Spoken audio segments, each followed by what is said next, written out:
All right, good evening, everybody. Good evening, good evening. All right, welcome to our group planning meeting, first one of the new year. Happy New Year to everybody. Happy New Year. As we get ready to get started, we want to make sure that everyone, all of the voting committee members, have what you need. If you don't have agendas, we're trying to get some more printed right now. As soon as we get those printed, we'll get them to you. Welcome to everybody. My name is Dan Brooks. I am one of the assistant suits over operations.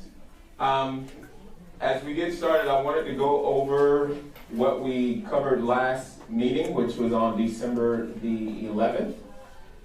The agenda that we had then was that we wanted to review all of the physical data regarding the elementary, middle school, and high school campuses. We used some criteria to rank our schools as we consider the process of consolidating schools. So we went over information that had to do with what year schools were built, current enrollment, the capacity of the schools, the annual utility expenses, facility assessment reports, what the cost is going to be for schools to be either renovated or upgraded, different repairs that are needed at the different schools. So we looked at some of that data. And then we also looked at some academic performance, but we wanted to reiterate that from an academic standpoint, that can't be the reason why we decide to consolidate or not consolidate a school. So there were things that we looked at. We provided information to everyone. Everyone was able to look at it, do their analysis of that information, and then we did a gallery walk, and we were supposed to do the dot ranking, but then we wound up sending out a Google survey, which actually worked out much better than what we initially did here in the room. And so what I want to say tonight, we will cover that information.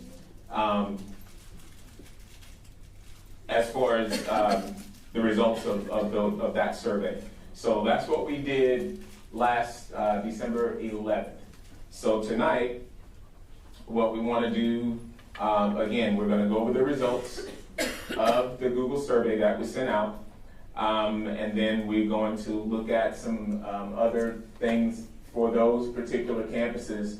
We wanted to identify the top 5, and I'll give you a cursory addendum to that, but we wanted to do the top 5 elementary schools that we want to consider for consolidation for the next year to 2 years, and then 1 middle school. So those results we're going to look at and see how that all shook out. The goal tonight is for us to look at information, look at the data from what we had last time, and then things that we talk about here tonight. And the plan was to come up with the top, I think it said 4, the top 4 elementary schools that we are wanting to consider for consolidation. I want to say this. There's a possibility of either next year, 26-27, or 27-28, depending on how all of this shakes out as far as what we're looking at for the budget and what the budget deficit is. And so the top 4 schools for elementary is what we'll be looking at tonight, and then the top middle school. If it shakes out that 2 schools will be, as far as elementary, if 2 schools will be consolidated 26-27, and we see how all of that goes, if it shakes out that, you know what, there's a need for an additional 2 for the next school year, 27-28, we've already done that work here with this committee. We won't then have an additional meeting as far as voting is concerned for that time frame. For let's say, if we say, yeah, we need to close some for 27-28, we won't come back and do any more voting. We're doing that now. So whatever 4 schools shake out of what we talk about, those are the 4 schools that we're going to be considered, whether it's for 26-27, 27-28, however the budget dictates that we need to close to save money. Everybody understand what I'm saying? Yep. Any questions about that? So the work we're doing now is for the 4 schools, regardless of when they are, but we do know for next school year, 26-27, at least 2 elementary schools will be considered for consolidation, and 1 middle school. It's going to always be 1 middle school, but 4 for elementary, either 26-27 or 27-28. All right, so we're going to talk about some programs at the different schools. We're going to talk about student distribution, meaning based on scenarios that we look at as far as which schools we think should be consolidated. We'll then look at scenarios as to where then will those students be considered to be distributed to, as far as, let's say, for example, if we say we're going to consolidate Spring Meadows, well, then where would those students from Spring Meadows then go if that's something that we're considering? And then for any other school that we might be considering, we have to look at what would be the possible scenarios for those schools as far as where students would go if those schools are going to be consolidated.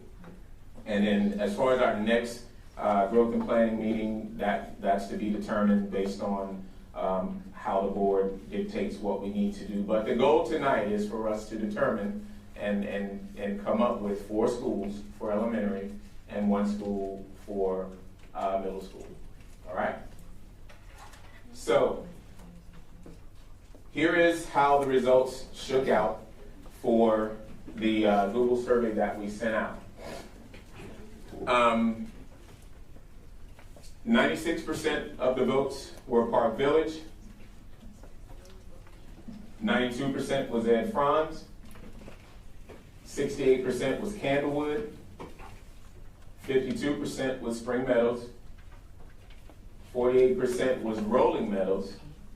And then we put Miller's Point on there as 44% because there was only a 1 vote difference between Rolling Meadows and Miller's Point. So we put 6 elementary schools on the list based on how the results shook out. Okay? those that voted, we verified who voted.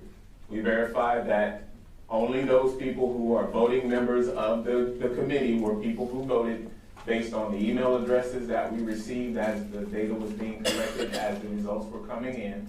And then we verified who those people were based on the email address that the Google survey recorded when people submitted their results. So we are confident and we are sure that those who voted are committee members that are assigned to the committee that were authorized to vote during this process.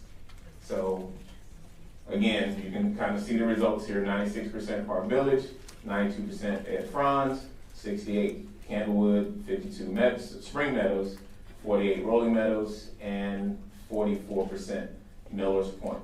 Anybody have any questions right at this point? All clear? All clear. All right. Wanted to share some programs at those particular schools, the 6 schools for elementary that were identified as far as the results of the survey. These are the programs that are at those schools. Park Village Blended Learning Academy is an innovative campus. It's a blended learning instructional model. They also have essential academics, early childhood special education, early childhood special education co-teach. Ed Franz Leadership Academy, it's an innovative campus, it's leadership.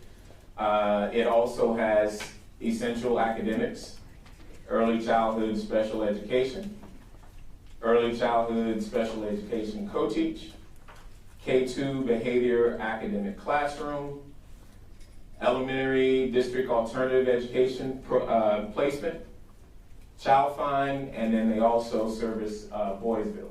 Students from Boysville go to Ed Franz. Okay?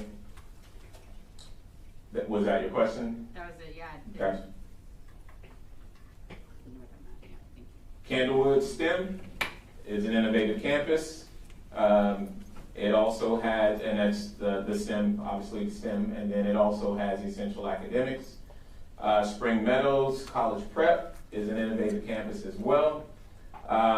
It also has essential academics, pre-K 5 bilingual program. Rolling Meadows, essential academics, early childhood special education, early childhood special education co-teach.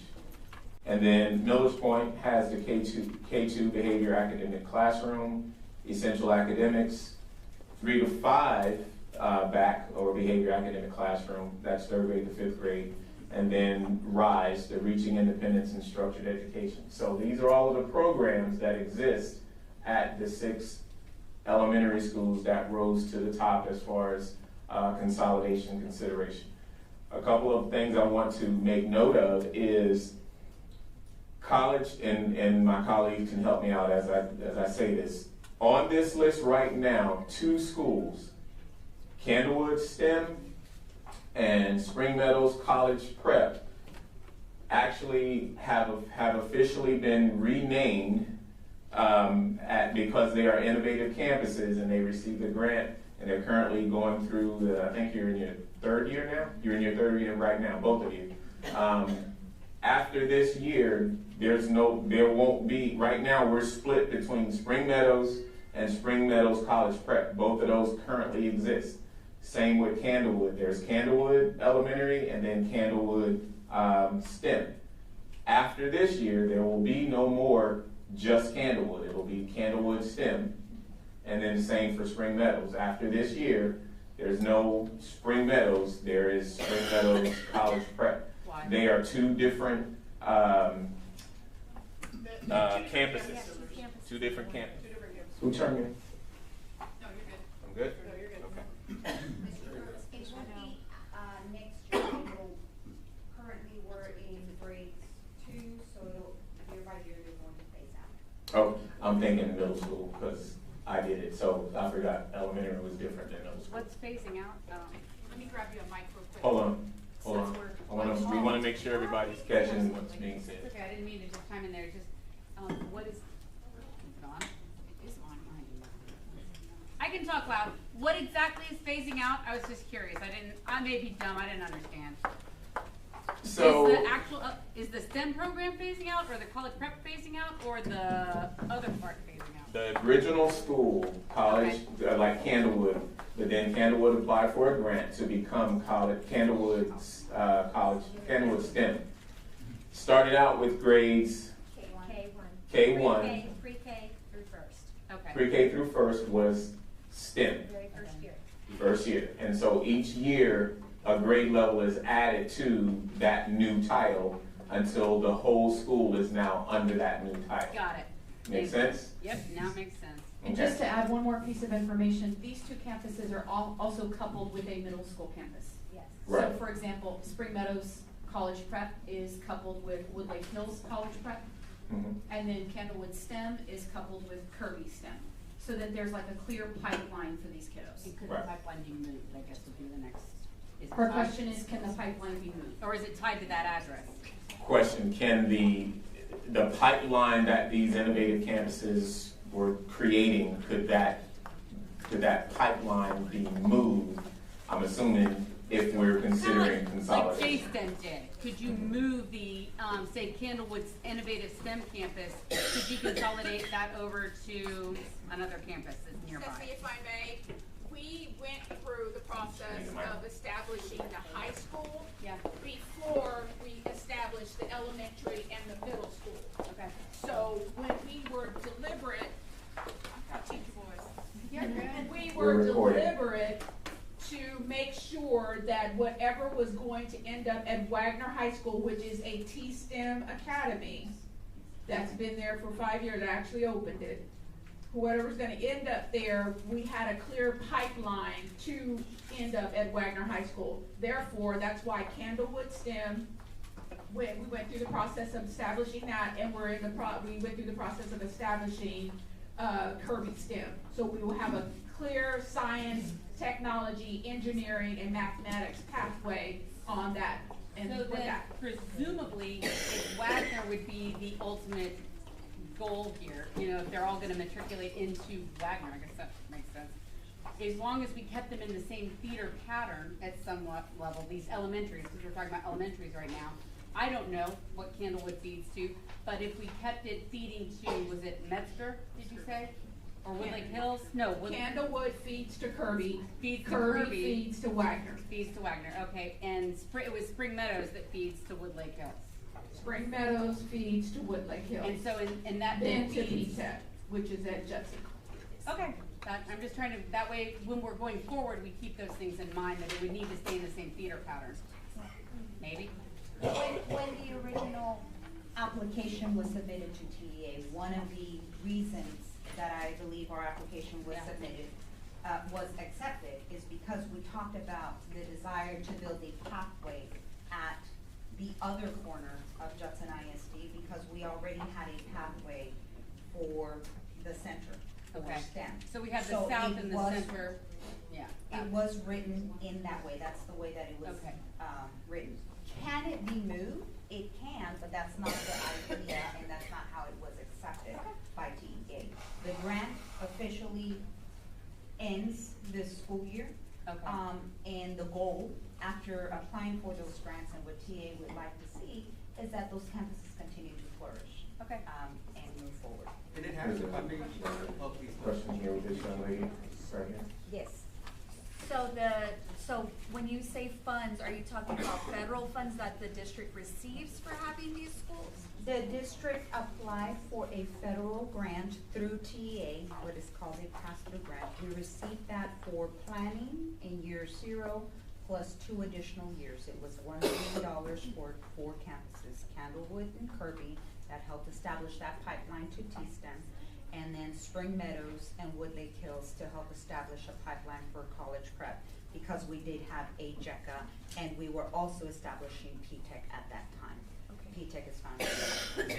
Those grants will be gone, but the idea is that the district then continues to sustain that type of innovative campus, and that is the goal. But we no longer have the financial obligation, we don't have the grant will The terminate. grant will end. terminate at the end of And so we won't be receiving those funds anymore for that. Correct. Okay. A lot of it was for planning, and there are two positions at each of those innovative campuses, which we call the four LASSO campuses right now. We refer to them as the four LASSO campuses. That are two positions. One is as a teacher. Leslie, can you speak a little bit? I'm sorry. Yes. One is as a teacher that will focus on the innovation. For example, we have one STEM teacher at Candlewood, and the other position that's funded through that grant is an associate principal. Okay. What TA hopes, not necessarily the associate principal, but at least the teacher that is actually focusing on the innovation can continue. At middle school, we have, college prep, we have someone who focuses on AVID to teach the students college skills and so on. I just want to say, Yes. that's the program I work with at TEA with the LASSO program, and I don't know if that's necessarily our hope that that work continues. It was a one-year grant, and each year the grant could renew, and so we're shifting now. LASSO's ending, we're shifting to the LIFT programming, which is a different model. I'm sharing the conversations that I've had directly with TA, and I can share with anybody who asks me, the people that I continue to have those conversations with at TA. So I'm talking about the SGS department at TA. I've shared those conversations and emails with Right, you. well, that's separate from the LASSO grant, though. Those are separate. Understood, understood. Okay. That was it. I was just trying to figure Yes, out the. Got a question over here? No, I was just gonna say, thank you for that decision, because I know it was really challenging to do that, but investing in Candlewood We can't was hear him effective. here. Oh, I believe the grade, I'm sorry, That's not my.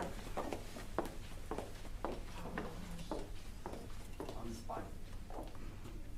I was gonna say, thank you for making that decision. It's all right. So it was, effective, because we saw the grade level change from F to C. And the investment is $1.2 million that was given to Candlewood. So think of it that way. Like, if you invest in a vehicle or any type of investment, you put that money in there, you want to continue to have that investment go in there and see the progress and the trending on there.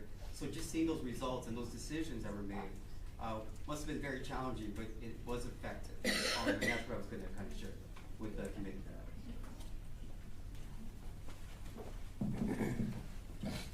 The program could exist just like Jason did. But I'm not- So, if the teacher and the curriculum move to another campus, does that mean the program goes away? It's already going away. Does that mean the program is ineffective? Yeah. Okay. This is the It investment. doesn't go away, the program does not go away, the Funding model, does. the funding goes away, the model that the program is established on does not go away. And it could be moved. We got money to start T-STEM, we started it, and we ain't getting our money, but you still got kids graduating out of Right. T-STEM, you following me? So it's the model that you're trying to maintain. The other thing is trying to maintain the pathway, without having kids have to travel an hour on a bus to across town and an hour back home. That's what my son did, because cybersecurity was at Veterans, and that's where he wanted to I know go. all He about it. was on the other side of the district, traveling from one side of the district to the other. Yes, ma'am. I was just curious if the district is considering K through 8 academy options for some of the pathway. Not at this time. I was just asking if the district was considering any of the options for K through 8 academies for some of the pathway programs. Not at this time, however, we are looking at LIFT, which you just talked about. We have also went down the pathway for that, to see what they have to offer for the district. We haven't heard anything about whether or not we will. I'm sorry. We did apply for it, we haven't heard, we're waiting February the 2nd, they'll notify if we are going to continue with the support that we've had, for that. DT, we have a question over here. Yes. Yes, and for Candlewood, there's no bus transportation for any of the kiddos. Right. There, so it's all just walking distance. So you made such a good point. So if something happens, they just don't have that transportation out there for parents, so like that. So it makes it very challenging for adults or the parents, of course, and the kiddos. Yes, and you're right, and that's with whatever y'all end up deciding tonight. The next phase is a plan A, plan B, plan C, because you gotta have a transportation plan for whatever you decide. I know we're spending time talking about Candlewood and Spring Meadows. I wanna talk about Franz, okay? And the reason why is because that's all in my wheelhouse. I'm over special ed for the district. And a lot of the things that we have, a lot of the programs that we have been deliberately placed at Franz in order for us to have the support and whatnot nearby, which is right down the street from district office. And so all of these programs, essential academics, childhood, early childhood, Child Find is identifying kiddos early on to make sure that we are identifying them so we can get the support to their families immediately. The K2, behavior, academic classroom, DAP, these are our babies that have broken different rules and regulations and have to be placed at an alternative setting. That is housed there also at Franz. Our Child Find is making sure we are identifying our students in enough time that we can get the programs to them and the interventions put in place. And then the last thing is Boysville. We have a very unique relationship with Boysville. And we deliberately chose the campuses that we placed those students at. Most of them are coming out of adverse child trauma situations and whatnot. And so most of them are either housed at Franz for elementary, and they're housed at Judson Middle for secondary. I just wanted to point that out, that we do have a lot of our special ed programs and whatnot that we do, from identifying the kiddos and getting the kiddos established and ready to go, are coming through at Franz. And we don't have any bus transportation either. Yes, you're absolutely right, because it's a neighborhood school. So I want to say a couple of things to follow up on what Dr. Toppin was speaking here in terms of the programs. So obviously there's not a program up here that the district doesn't need. And so the decisions that you guys have to make are difficult ones. But I also want to state that, you know, many of these things, if we are going to have to eventually close down some buildings, and we will repurpose those buildings. And so maybe some of the things that you see here may be things that we maintain in some of those buildings.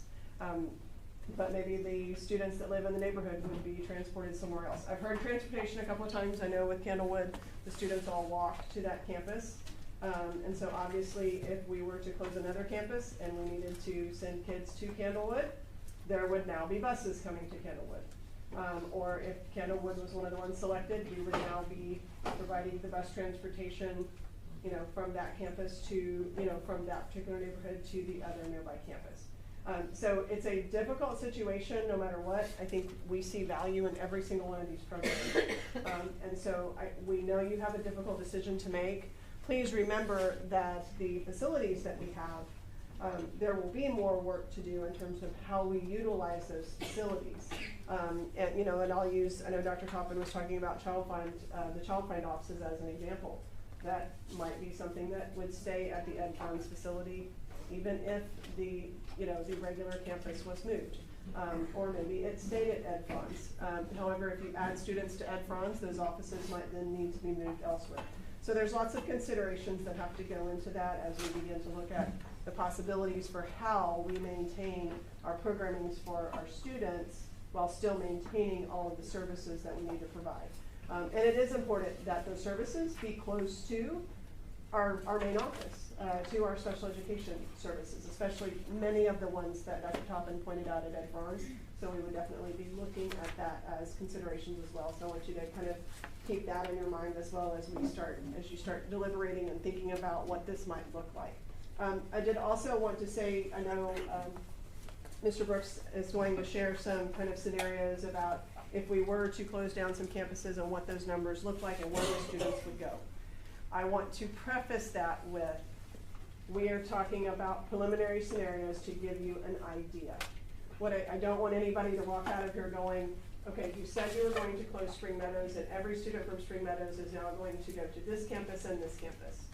There will be more work later for the committees to do as we work with demographers and looking at drawing lines and things like that. But we wanted to provide the committee with some ideas about what those numbers might look like and where we might be able to send students, just to kind of give you a picture.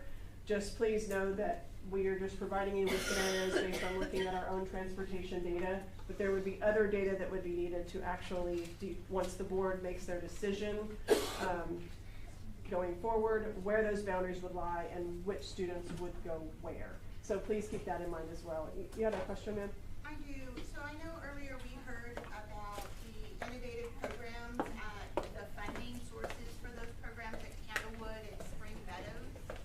So I know that Ed Franz, who I'm a representative for, is also a school of innovation and underwent a redesign to become the Leadership Academy. It's my understanding that almost like $1 million was invested in the training to create the Steve Covey, the training, the Leader in Me, and all that for the school, and that that's not transferable. And so if Ed Franz were to be consolidated onto another campus, would the district be investing that $1 million to restart that program, or would that program then have to end? It is my understanding that if we take that campus and move it elsewhere, we would have to start again to go towards the pathway of a Lighthouse campus, which is the pathway that we are on. So what you stated is correct as far as recognition from the main. Oh, well, here you are. From Stephen Covey. So Yes. you are correct. Now, would you like to add to that? We cannot get what. Sorry, this is the principal of Front Leadership. Hi, good afternoon, good evening. What we have invested into the Leadership Academy, they will not move that investment to another campus. We would have to start completely over from scratch. I'm sorry? The Stephen Covey, for the Leader in Me program, we would have all the money that we have, received grants and things like that would go away, and we would have to start completely over. And how much is that? Over $1 million. Yes. Okay. It was just the first year, they invested $25,000. And we are on year four. We are on year 4. And we have just gotten to the point to where we don't have to give the $25,000. We are at the point of $5,000, and we have fully funded it ourselves. Yes. Without the district's help. So through grants and things like that we have received, we have put that money towards it, and we would lose it. Thank you, Principal Savage. Thank you. Another question. Dr. Gott. So, Dr. Gosh, you mentioned that all these programs are important. Is it possible to just highlight the programs that, if moved, would be able to continue on, and if moved, would just go away completely? Can we highlight those so that everybody can see it? Cost? So, okay, so his question was, is it possible to highlight the programs that we would be able to move to another site And keep. versus ones that we would have to eliminate based on cost?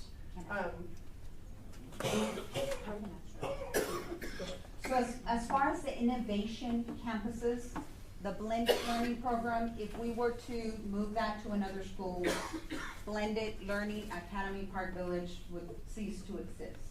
But you could take the early childhood special education program, because that's a district program, and house it at any district campus. As far as Ed Franz Leadership Academy, if we were to take that campus and move and disperse students, that Franz Leadership Academy would cease to exist unless we literally took everybody and added everybody into one building, if there was room to do that.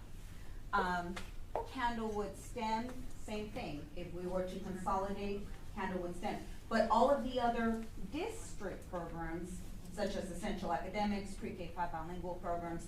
Those could be housed in any Can you speak up just a little bit? Yes, ma'am, those would be housed, The microphone. those would be housed in any district campus, and they would continue to exist. But the innovation programs, Spring Meadows College Prep, Candlewood STEM, France Leadership Academy, and Park Village Blended Learning, that would cease to exist as a whole because they have their own identification number with that name formally with TEA. I hope I was able to explain it. Yes, ma'am. I'm coming because some. I don't need the mic. So, what I'm understanding you to say, just like in the military, we have individual unit codes. But what I want to know is not the code of the school, but will the program transfer? I understand Francis will not transfer.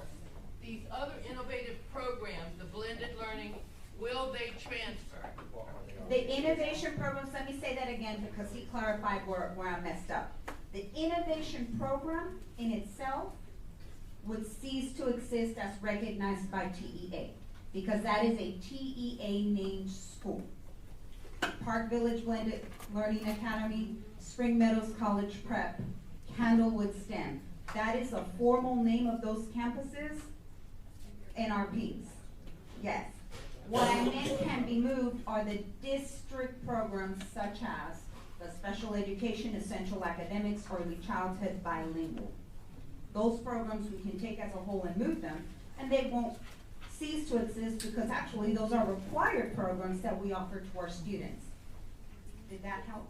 Can you also speak to the fact that these programs, a lot of them exist at other schools?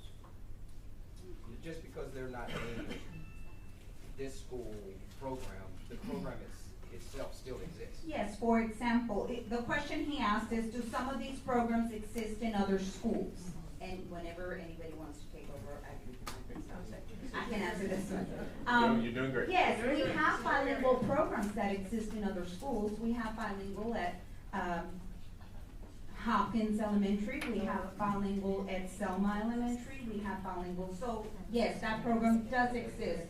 The innovative program, that one doesn't exist in any other school. France Leadership Academy only exists at France Leadership Academy.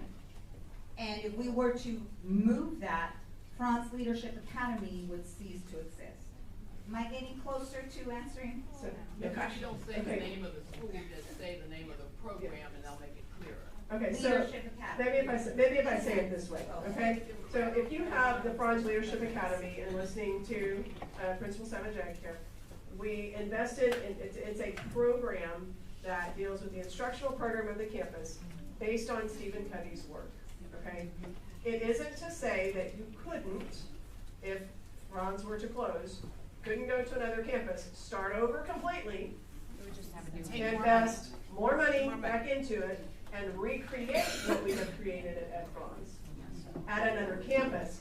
What we cannot do is just say, we can't just say what is created at Ed Franz, we can just pick that up like a essential academics class and move it to another campus. So theoretically, to move these titles to different places will cost additional money and be a start over of an instructional model on a campus versus just moving, you know, like an early childhood special education program to another campus. So it isn't impossible to do, but it's not as seamless as saying we are now going to, instead of, like, for example, if you closed Ed Franz and we don't close Candlewood, you could move the early childhood special education co-teach program very easily to Candlewood. That would be an easy, like just to line over, because you can see they don't have one over there. Just as an example. But moving these would be more difficult. I hope that clarifies maybe a little better. Yeah. Okay. Thank you. Hello? Okay, I'm just making sure we're. So, as a parent who has used child find offices for my two autistic children, I have found that you cannot, like right now, not all campuses have early childhood special education. Same thing with back, which my daughter needs. Those equipment that's for those specific rooms helps these children jump ahead. Studies have proven multiple times that if you start early, when the brain is hyperplastic, from 3 to 5, it helps these children become professors, doctors, nurses, social workers. So my question is, you're saying that we can move, I mean, and it's not available at all campuses, because the campus I picked for my daughter, they told me no, I have to pick another school. So my question is, if we move the back programs, which are really specific for that particular population, is that gonna cost money since the equipment or the rooms was made for that particular campus?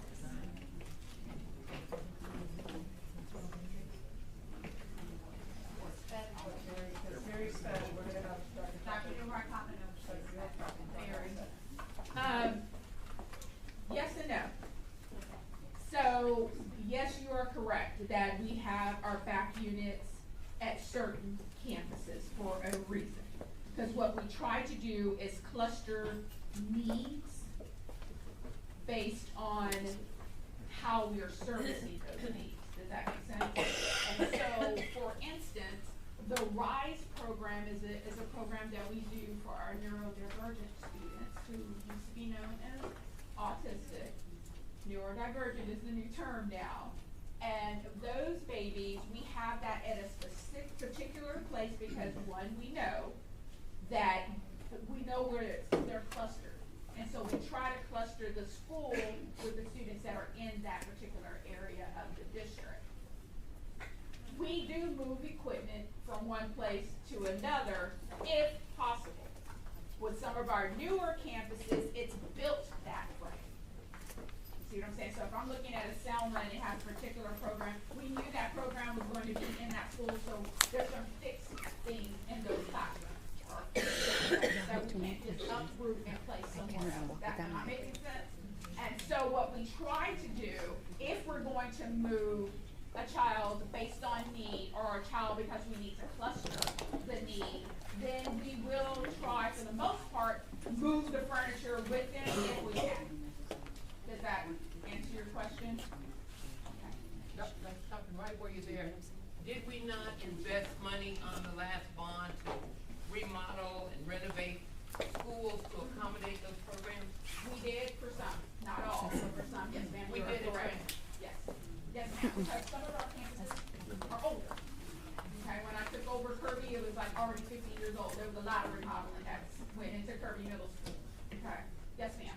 Yeah, my question is, I know it's going between everything that's going on right now, but like, I understand we're getting grants for these programs, and I just wanna know, like, since we're learning from these programs, have we had other teachers come in, so therefore, we can implement them into other schools?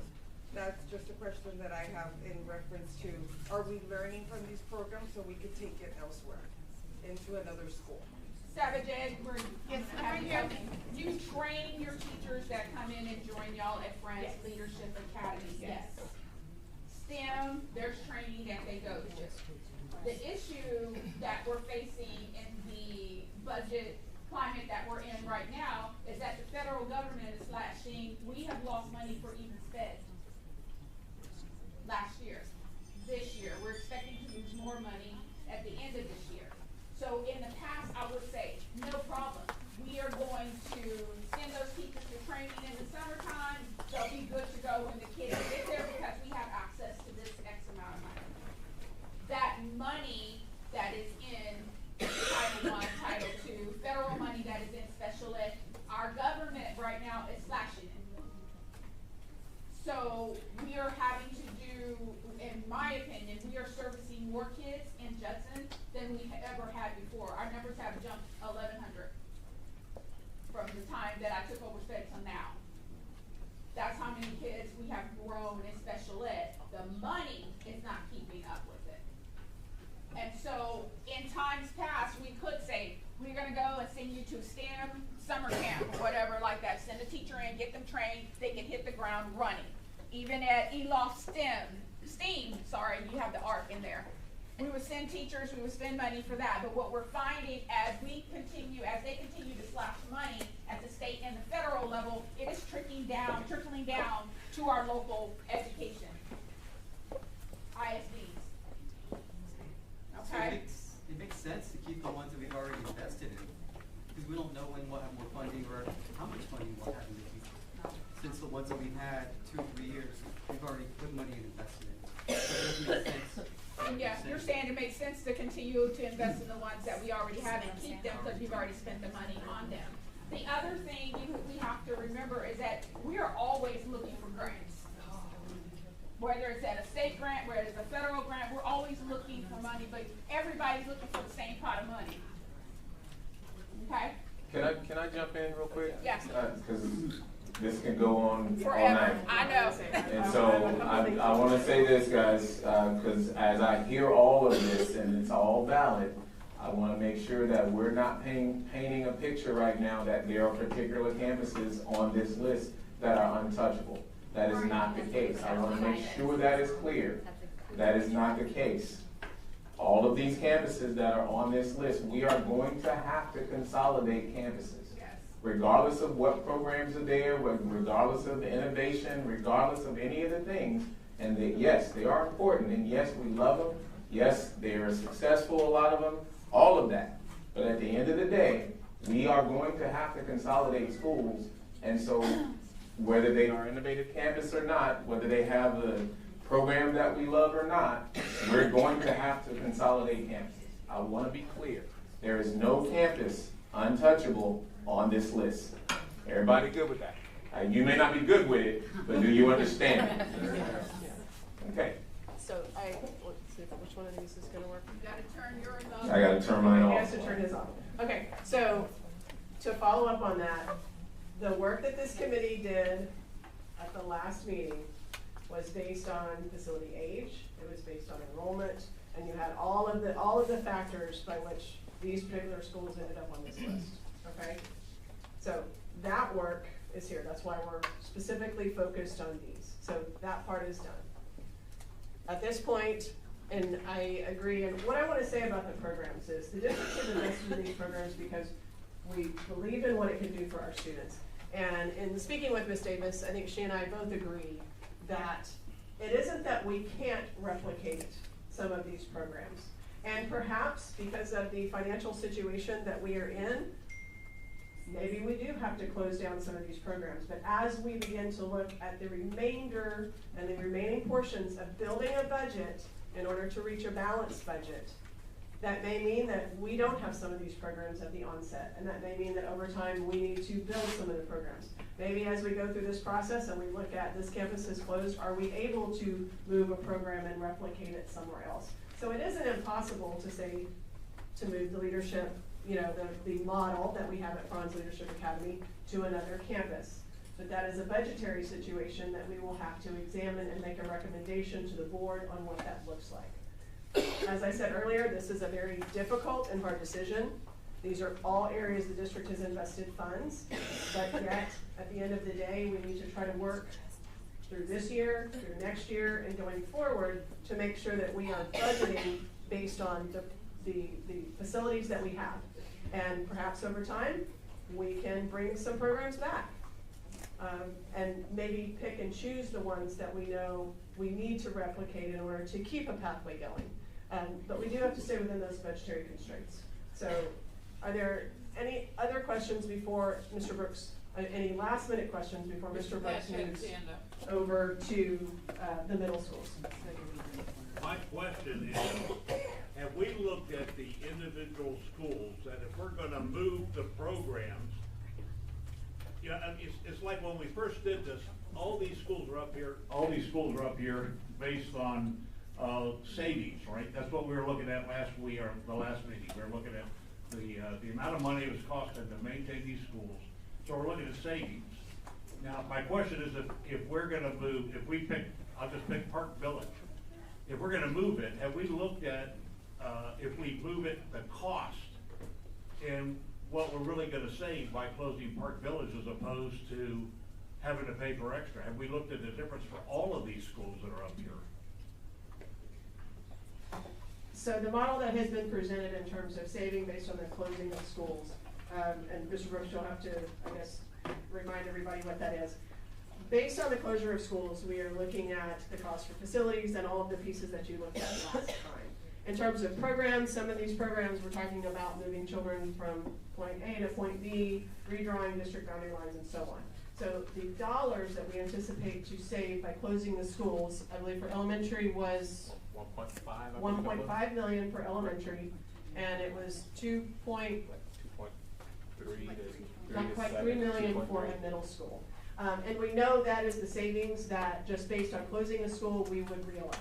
Now, as we go through the budgetary process, if we are able to reduce staff, reduce expenses and so on, and we identify that, you know what, we can do some other things with the budgeted funds we have to try to move. And when I say move the programs, the ones that are the most costly for us to replicate are these that are those innovation pieces that you see at the top, that were funded by grants, that were those instructional pieces, the money that was given to the Covey Foundation and so on.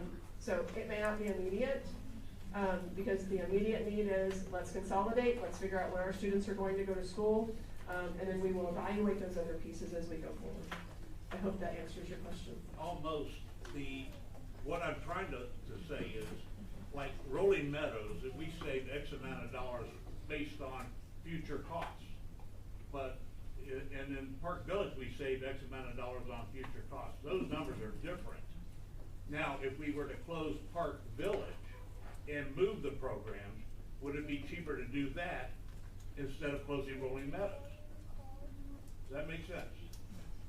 It does make sense. I think from a financial standpoint, districts making decisions to close schools, there's always going to be a differential. That's why they say you should anticipate being able to save about $1.5 million as a conservative number on any elementary campus you close.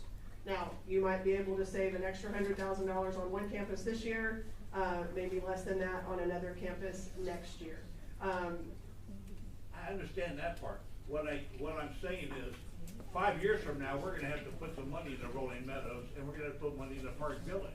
And that was on our slides, the estimated cost for renovations or for infrastructure. So by closing one and moving a program, is it possible to find out what the estimated savings overall would be, not just the 1.5 million? You're not talking about just the first year, you're talking about the long term. Long term. I mean, the concept is that you continue to save at least the cost of what it costs to staff and what it costs to maintain and run that facility. Now, as you begin to repurpose those facilities, if you were to remodel Park Village as the new ERC, for example, obviously that would take some additional funds and that building would be repurposed for something else, and some of those costs would come back. But not completely.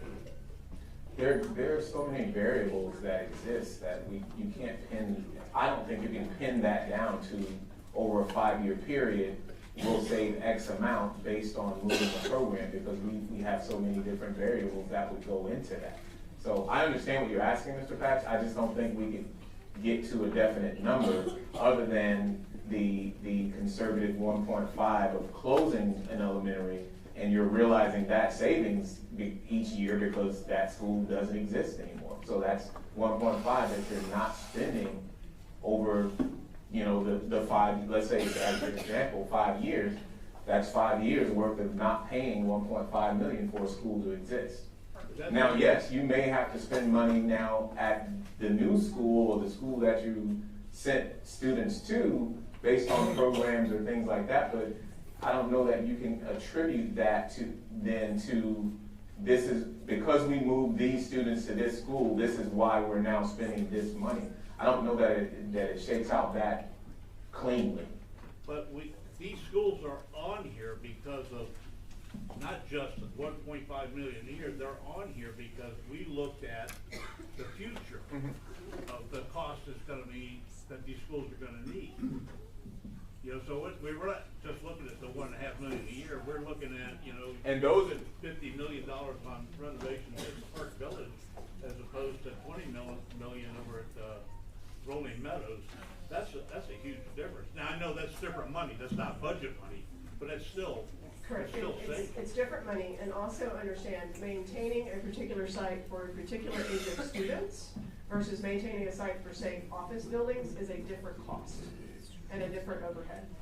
As Ms. Coyer just reminded me to make sure everybody understands, these school buildings are not buildings that we would be getting rid of. These school buildings are buildings that we would have to maintain, and we would look at utilizing those buildings for something else. They just would no longer house students. And so the cost to maintain them does change when it's no longer an elementary school and maybe now it's an office building instead. It's a different type of cost. And so some of those numbers change over time. So the closest we can get is, we know we will at least realize the 1.5 million. I know Ms. Davis, may want to say So the cost that we provided is posted in our December board meeting, that cost of 1.2 to 1.5, that was a range, comes from the cost solely of savings from the staff that would not have to be duplicated, such as the principal, assistant principals, counselors, front office staff. That's where that came from. Plus about 500,000 that would vary depending on cost of transportation. Obviously, if we consolidated a campus of 300 students versus a campus of 500 students, the cost would increase for transportation. So to your point, Mr. Patch, each one would require a different cost analysis based on the number of students that would be transported to a different campus, based on the size of the campus for what we would consider to renovate it. But we can't give that specific estimate until we find out which schools are going to be consolidated and then how we're going to use those campuses and how we would repurpose them. So the more detailed cost analysis of the relocation is listed in the December board book under Mo Casey's move, and it's just based on staff and about 500,000 for, that includes additional costs. But each one, to get to the cost that you're looking at, we would first have to make the decision of which campus and then how that campus is going to be used afterwards, because that cost would vary. It really doesn't answer my question. Can I jump in real quick? Sorry. Just basic numbers, right? If you look at basic numbers. It was mentioned over here somewhere, one of these programs, $1.2 million, right? It costs the school $1.5 million in savings if we close it down. That's $2.7 million. If we look at Park Village, as he's describing, and we move that over to Rolling Meadows, that's $300,000 in savings, maybe. But if we take Rolling Meadows and move that over to Park Village, there's no program, innovative program, that's $1.2 million. So moving that over, you're still gaining your $1.5 million. Okay, so I think there needs to be a point of clarification on the so you use Park Village as the $1.2 million, and correct me, Ms. Davis, if I'm wrong on this. Okay, that was the total amount of the grant that was given to the district over a 3-year period, correct? Correct. That was used in order to create the program. That is not a reoccurring cost to the district, so I don't have to spend the 1.2, that is not coming out of the local budget. So we are only talking about the local budget here. So when we close the campus down, the district does realize the $1.5 million savings, because that $1.2 million to create that innovative program, that was used over a 3-year period for training, for curriculum resources, for staff development, those kinds of things, to train the staff on how to utilize that model and then replicate it on the campus. But that is not a $1.2 million that we incur every 3 years locally by the district. Does that help to clarify that piece? That we're not talking about that. Just these 6 schools? It is just these 6 schools, based on the fact that at the last meeting, you guys looked at the cost of everything. You looked at renovation costs, you looked at your building costs, you looked at the transportation, you looked at the numbers, and this committee voted that if we were going to close schools, here's the schools that we would close based on that. These are the schools that we're looking at tonight. So tonight, we need to narrow this list of schools down to 4. Oh, okay, but the thing is that you just said it, we use building costs. She's had her hand up for a Over, very long and time. that was part of our decision-making process, was the cost for the school, but it wasn't just for 1 year. They had numbers in there about renovations, That is correct, but it does. But this information here does not change the costs and the selections that were made by the committee from last time. It doesn't change any of that. All of this says is the committee asked what are the programs that exist at those campuses, and if we choose these campuses, what happens to those programs? Okay, so we're here to say, here's the programs, this is what happens to the programs. All of the costs that you guys voted on to say, we need to close, so Park Village was the 96% of the votes went for Park Village, if I remember that slide correctly. Right. Because of the financial data, the enrollment of the students, all of the factors you looked at that time. What's up here on the board does not change those numbers whatsoever. What's up here on the board is y'all asked to see what makes each one, what are unique things that are at each one of these campuses that the district would be looking at going forward. Do we move somewhere else? Is it something that we need to continue? Is it something we have to start over? Or is it something that we dissolve? So it doesn't change those original costs that you voted on last time. No, it doesn't, but there's other schools out there that don't have these innovative programs that could be up here. Okay, whatever school we brought, whatever schools we put up here on the board, okay, number one, these are the ones that were voted for, okay? Regardless of what schools we put up there, you would have the same argument. If I put the Fine Arts Academy of Olympia up here, you have the exact same problem that you have with Park Village. If I put Selma up here, being the bilingual, dual language, two-way immersion program, you have the exact same issue. If I put Elof STEAM Academy up here, you have the exact same issue that you have with the STEM Academy. Let's put Wortham up there, it doesn't have anything. No, I'm just So, I mean, so when you look at it, so that's what, I mean, when we talk about the programming, we're just letting you know what is there at the sites that were selected. It doesn't matter what campus we put up here, they all have unique programs and unique things that happen at the sites that would go away if they were closed. So at this point, this is what was selected by the committee. We're showing you the data so that you are informed of what's at those campuses, and then we will ask you to make those selections. I have one more question here, and then we're going to move on to middle school. Hold on. We had a lady that's been waiting for a long time. Yeah, she's been up for a long time, so let's do this one, and then we'll go to you. I need to know, I would like to know, what are the ratings of these campuses? And I know one of them is a B campus in the district. Where would you move that B campus? What campus are you going to take them to? Okay, when we get off of this slide, I believe Mr. Brooks is going to share that information with you of what that might look like. Okay, and I believe the ratings were shared in the last. No, the ratings were not. No, because we explained that we cannot make a decision of consolidation based on, and that's because in the last growth and planning committee, I know he's gonna explain it again in the next slide. We shared, we cannot close a campus simply because it's F-rated. We wanted the committee to make a decision based solely on the criteria that Mr. Brooks shared in slide number 1. That's the criteria that we looked at for consolidation. However, when we discuss a plan of movement, let's say, for example, that this campus was selected. I'm not even gonna, let's say, for example, this campus was selected.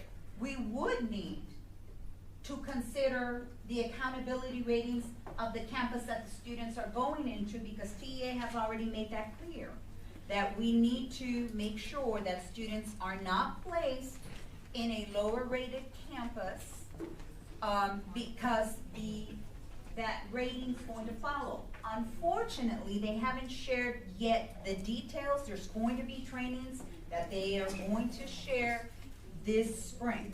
And once they share those details, we're gonna have to keep those details in mind when we consolidate. And it's gonna come if we just let Mr. Brooks move on to the next one after your question. He's gonna get to that. Thank you for waiting patiently. Thank you so much. I'll be really quick. It's all you.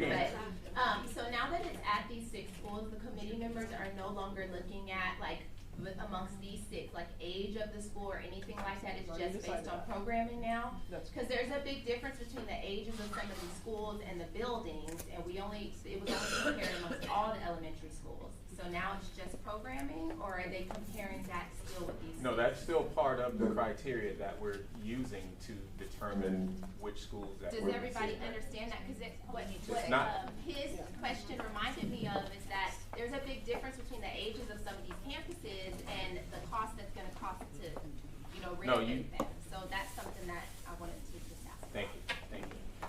No, we are definitely still using the criteria. Can you hear me? Yeah. You're on. In and out? Yeah, you have to turn that one off. It's off. Okay. You should be good now. Can you hear me now? Yeah. All right. So yes, thank you for your question.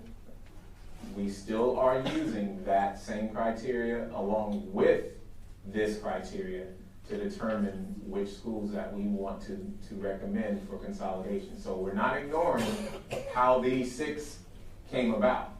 That criteria we used, we're still looking at that criteria. Now we're adding, okay, based on that and the programs that those schools are housed at those schools, what do we think now are the schools that should be considered for consolidation? Okay? All right. All right. We're going to move. All right, because it's after 7.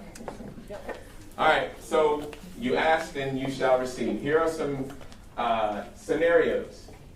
And again, as Dr. Goss stated, these are scenarios. These are not definite. This is what we're doing. So I want to be clear. Let's say it again. These are scenarios. This is not what we would definitely do if this shook out, as far as school. So let's say everybody's saying Park Village is a school that we need to consolidate. That school currently has 344 students in it. Okay? Scenario 1 would be send all of those students right up the street to Hartman. They could literally walk from Park Village to Hartman.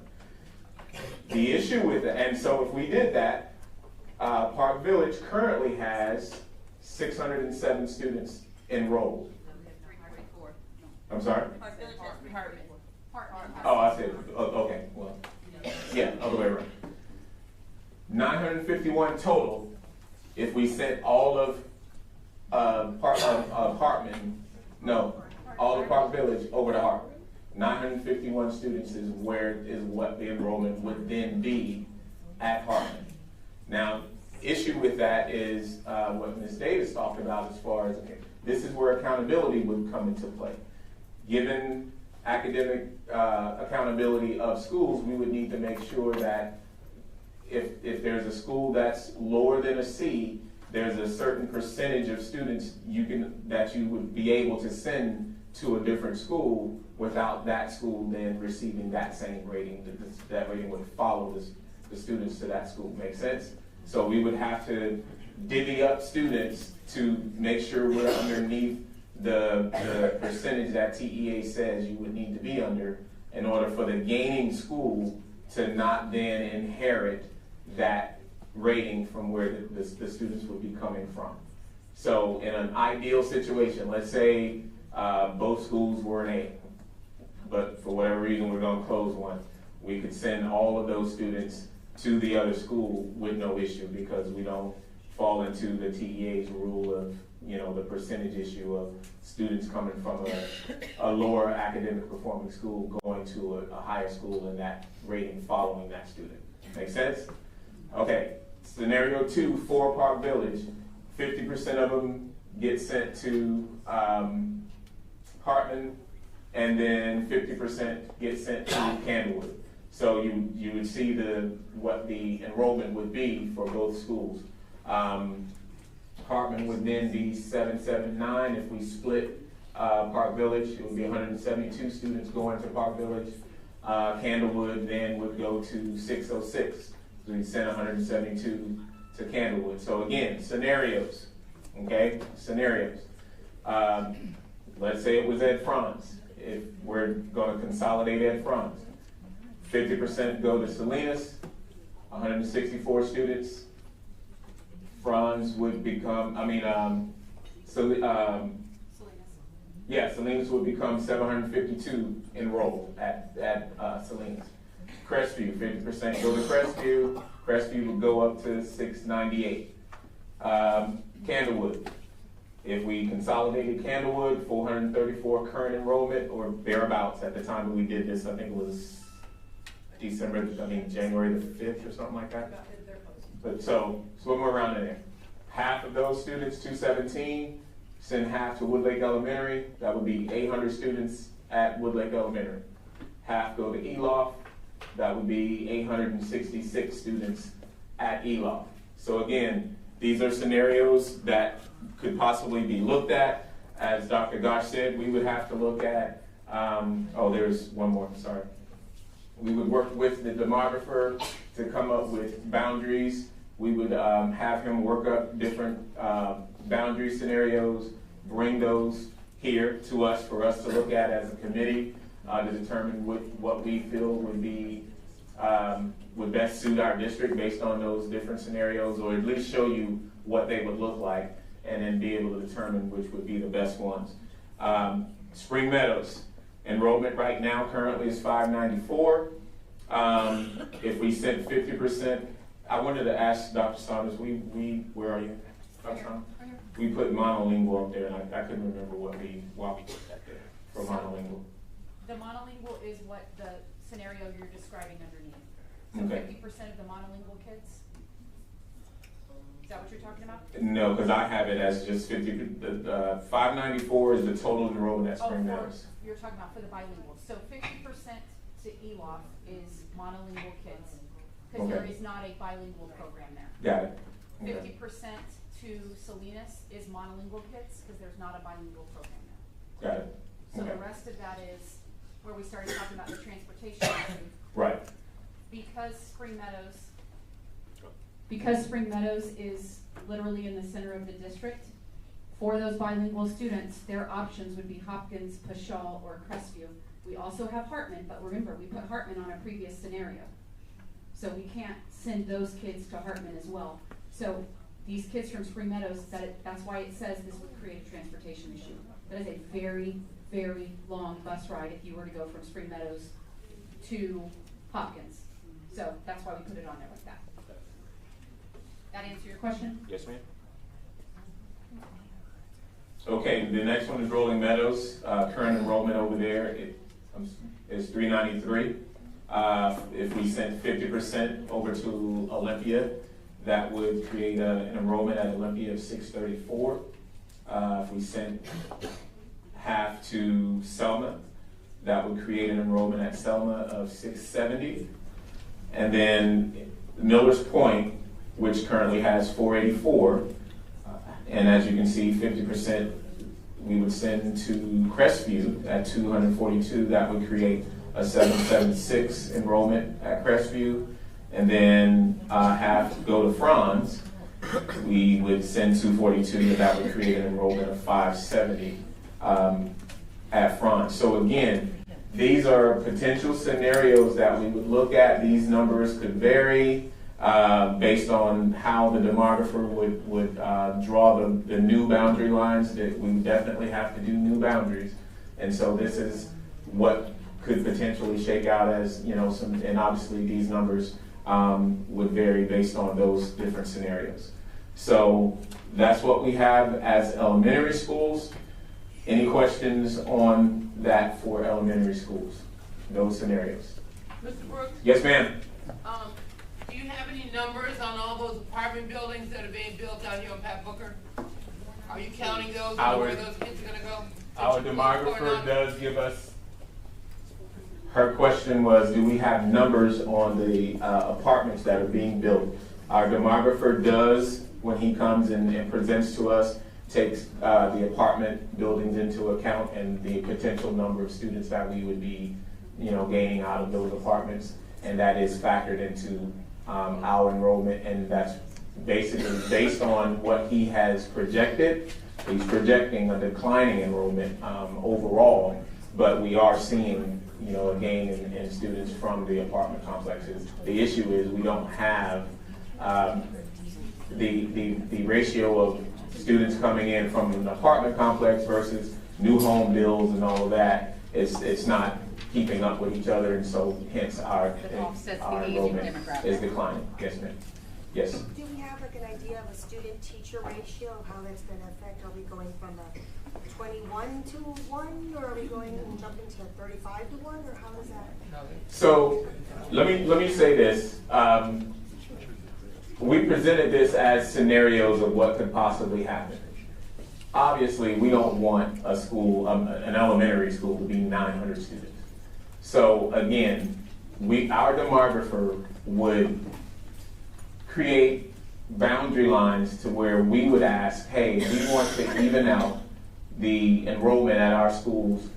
We don't want some schools having 570 and some schools having 950. We would have the demographer figure out a way to even out all of our schools to where, if we're all 650 to 700 as opposed to, high numbers at some and low numbers at others.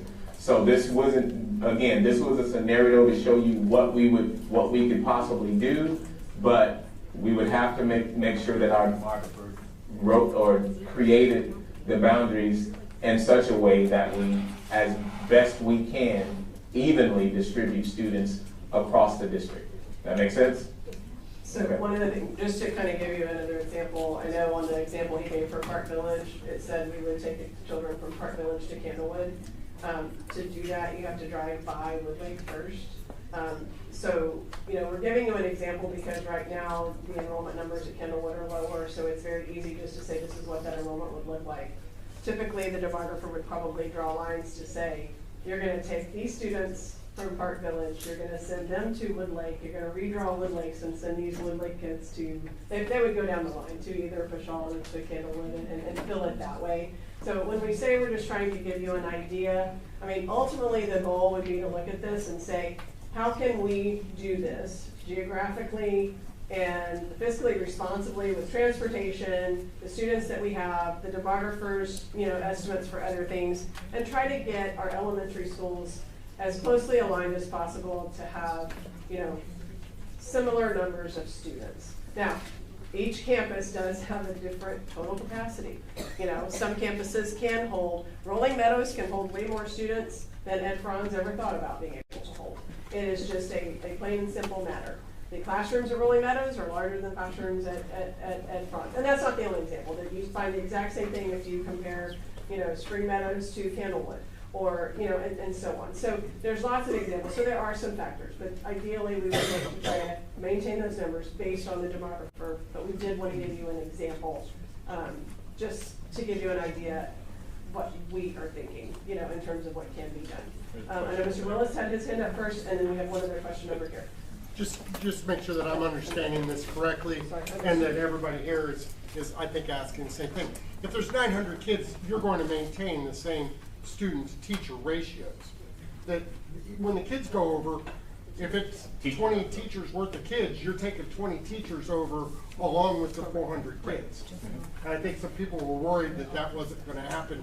I think that was where this was. Yeah, correct. State law, no matter what, says we're supposed to not have more than 22 students in a K-4 classroom. Obviously, we do sometimes go over that, and we may have 23, and we have to apply for a waiver. But we're not talking about 35, 40 children in a, elementary sized classroom. So, we do get into the teacher issue, okay? And we do have those. So as with any scenario, I believe the state has outlined the positions that would be, we know up front would be a savings by closing the campus, but we still need, the children are still here, and they still need teachers. We had a gentleman back here with a question, and then Miss Leah has a question. Yes, thank you. Turn your mic off over there. Chair, not too much. I think it's bad. No, so I want to see if I'm understanding what you're asking about. You're basically asking us, hey, you guys make a business decision, we'll take care of the logistics based on that decision. Is that what we're basically doing here? Basically, but yeah, we'll have call it what it is. If that's what you're asking us to do, you guys make a business decision based on your decision. We as an entity, we do this every day.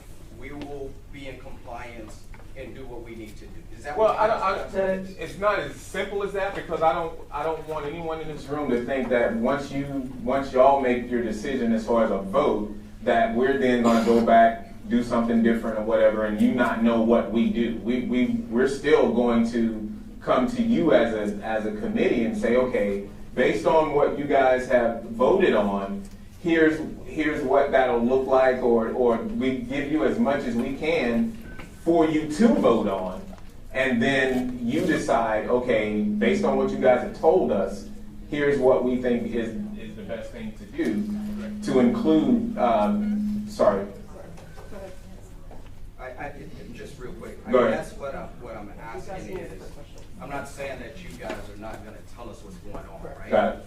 We're gonna make a business decision. We're gonna say 1, 2, 3, 4. These are the ones we pick just based on pure business, nothing else. No emotions, no nothing. Business, these are the 4. Based on those 4, then you guys have to go back and say, okay, these are some of the scenarios we suggest. You come back to us and then we say, based on that, we believe that these are okay with us. Is that?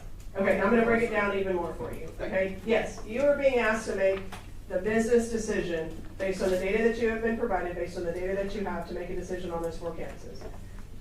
The information the district will then take, and to your point, we will look at the compliance of the issue, we will look at the staffing of the issue, we will look at all the components to make sure that we are still providing the same instructional programs in the same school environments, regardless of where we send your children in a building. And we will do that utilizing the campuses that you made. That will turn into a recommendation that will go to the school board. The school board will evaluate the same type of data, they will listen to our potential scenarios, and they will vote. And they may agree with your 4 campus choices, or they may agree with 3 of your campus choices and not with 1 of the campus choices. And I'm not saying that's what would happen, okay? You guys are making a recommendation based on community input of the information that you have. Once you do that, we will then take that information, we will do all the numbers, redraw all the lines, and the next meeting, honestly, that I see the Growth and Planning Committee having is really, once the board votes on what schools it's going to be officially, is going to be a redrawing of those lines, and you guys providing some input on, okay, we know these schools are closing, so this is what the boundary lines look like. So, in essence, this is the community input for which schools. I'm gonna come over here to Ms. Leah because she's been waiting for a question. Did we answer? Yeah. Okay, I think we answered her question. I brought this up in the last meeting, and Mr. Bass made me think about it again. I just wanted to say, I know in the last meeting, the data we were given was not a lot. We were given a very small amount of data to consider. We've not been given a lot of data today either, and the data's not connected from last time and this time. I think it's evident from the questions that we feel like we are just not informed enough to make such a serious decision. Like, this is not, I take it very seriously. I was appointed by the principal of a campus to represent my community, to represent the 300 and something students that go to school across the street from my house. And so to me, this is very serious. And I feel like saying, well, the committee made this decision. Well, I feel like as a committee, I didn't really have enough information. I didn't get to talk with the committee. Like, we didn't have discourse. Like, it was, we were talked at, here's your data, make your vote. And it feels rushed. It feels like it was a very deliberate set of data we were given and not able to consider multiple trajectories of data. Like, one piece of data I would have loved to have seen is teacher retention data by campus.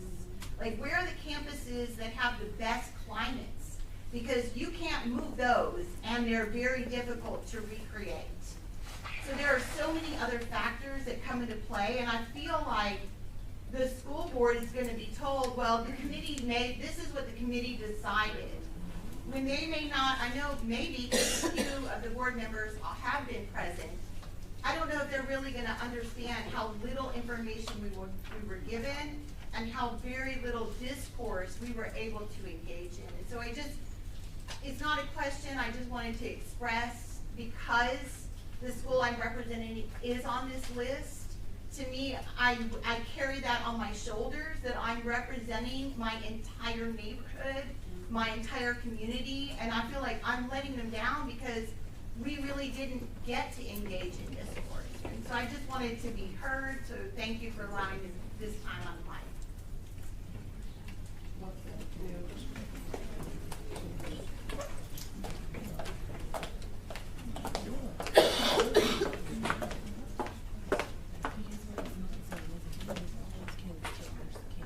I just wanted to point out some additional information.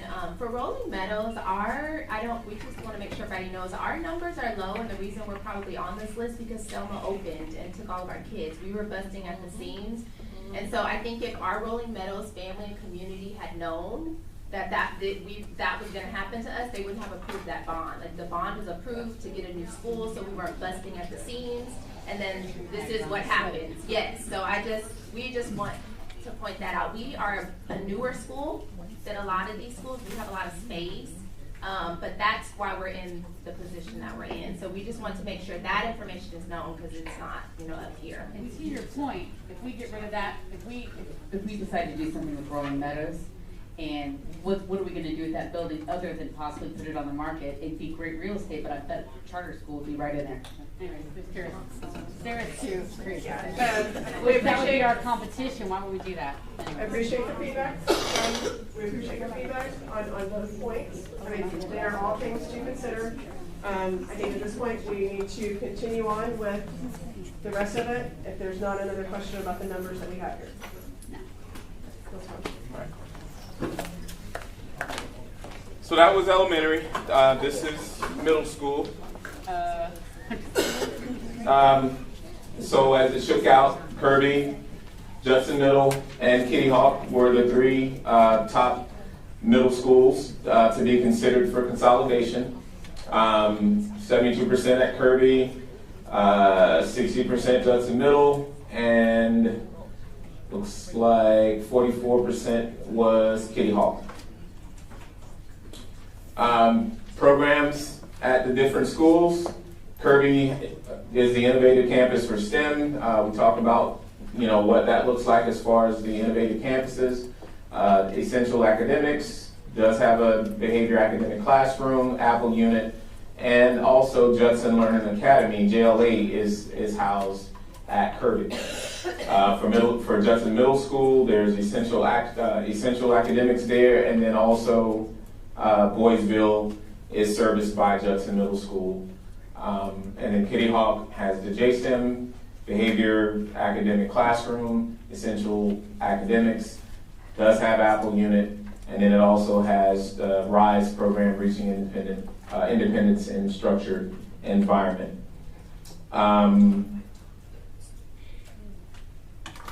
These are the scenarios for Kirby if we were to consolidate Kirby. Currently 666 students enrolled. A scenario of 50% going to Woodlake Middle School, that would create an enrollment at Woodlake of 1,177 at Woodlake Middle School, Woodlake Hills.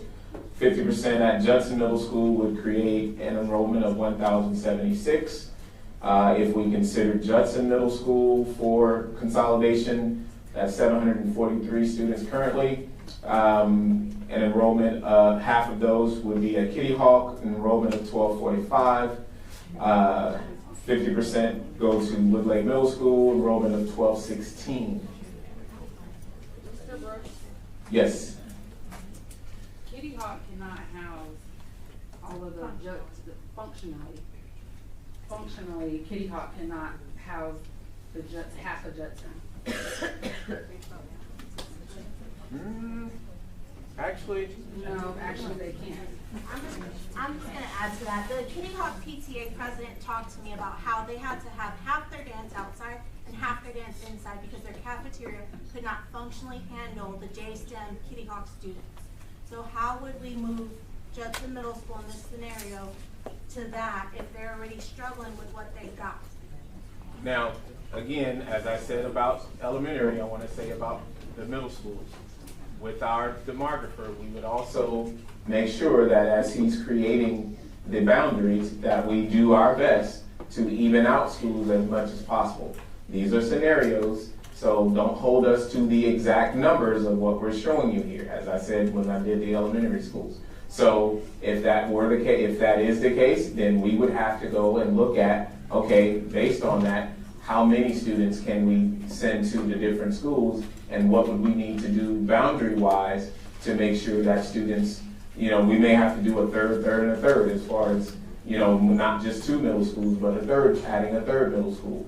But what happens is we do have, we could possibly run into an accountability issue based on a couple of the other middle schools as far as where we could send them based on the consolidation that we would need to do. Right now, we could not send students to, well, we don't know. We would need to know as the accountability when they take their tests this year, April, I think once those results come out, we would then need to find out, okay, where is everybody based on their accountability, and are we now allowed to send students based on the accountability of all of the schools? Right now, we don't know, so we would have to wait on those scores to find out what we can do. Yes, ma'am. Brooks, can you go back one slide, please? Yes. Before you ask that question. Go. Right there? Yes, I was doing that for somebody that needed to see it. Oh, okay. Gotcha. Yes, ma'am. Do you have the information for Kitty Hawk? Because you had Judson, Kirby, and Kitty Hawk, but you only have Kitty Hawk if Kitty Hawk, or not Kitty Hawk, if Kirby closes and Judson. What's the information? Did we put it on? Sorry.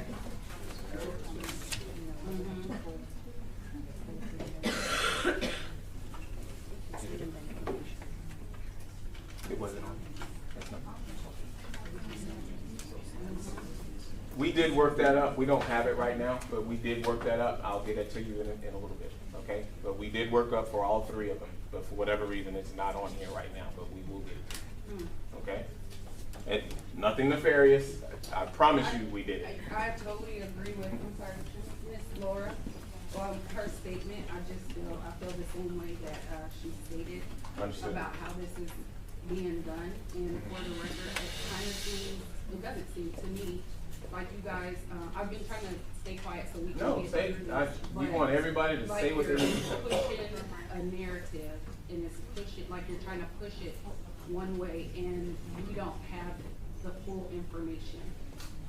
This is something, you keep saying this is such an important decision, but we're not taking the time that we need to make this important decision. And another question I have is, has any other option been considered rather than consolidating, like selling real estate? And I know, and I keep hearing, we don't need to sell because of the charter schools. Who cares about that? The charter schools are doing their job as we are. They really are. So as far as campuses are concerned, we have not looked at selling any campuses. But as far as other options, as far as real estate, those are things that we have been looking at. And if Dr. Gosh or Ms. Davis wants to speak to that. The real estate that we have considered selling are a couple of plots of land that is listed in our financial solvency plan for board approval. We are not considering selling campuses because I think somebody made the point earlier, they would be purchased by a charter. We would use the campuses and repurpose them to other items, but commercial real estate is what is listed in there. We haven't moved forward with that until we receive board approval for that because there's a very specific process for selling real estate owned by district. But that's important information, I think, to share with the decision making. Okay, so there's a couple of different pieces here that I think we need to explain in terms of developing the financial solvency for the district. Okay? Number one is you can hear me? A little closer, just put it a little closer to your mouth. Closer to my mouth, can you hear me now? Okay. There's a couple of different factors here that we have to consider when we look at a financial solvency plan for a district.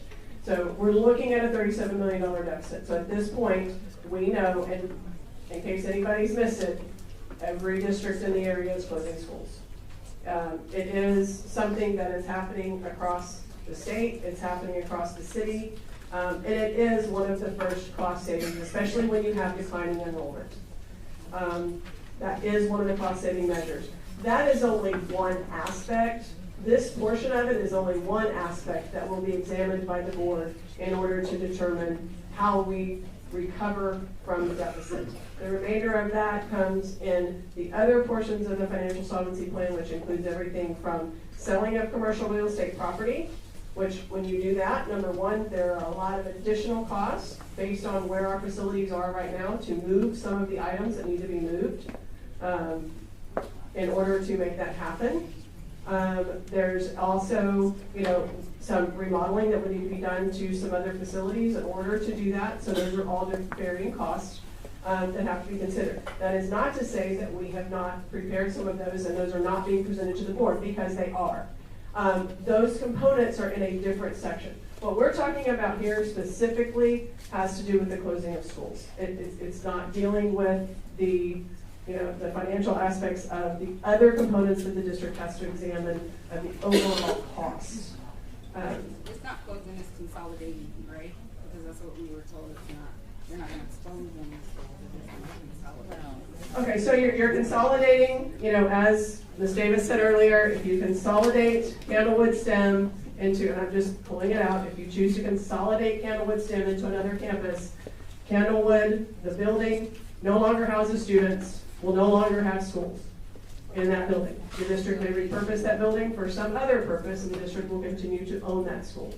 So it's a consolidation, it's a closure of the school as you know it right now as that neighborhood school, and the students are then moved elsewhere.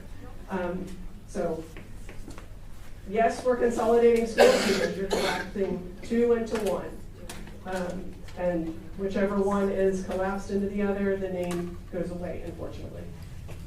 So quick question, so we just talked about the $37 million deficit. If we're talking about closing 4 elementary schools and 1 middle school, and at the high rate of 1.5, that's a savings of $7.5 million, correct? one of the many.